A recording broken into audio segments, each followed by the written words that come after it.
ఆ కళ్ళలో ఆ నవ్వులో మహిమ ఏమిటో ఆ కాంతిలో ఈనాడే నా ఉదయమైనదో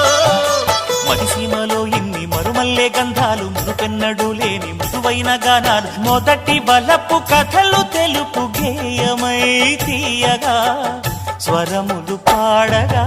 ఏ స్వప్నలోకాల సౌందర్య రాశి నా ముందుకొచ్చింది కనువిందు చేసి ఏ నీలి మేఘాల సౌధాలు విడిచి ఈ నేల నడిచింది ఆ మెరుపు వచ్చి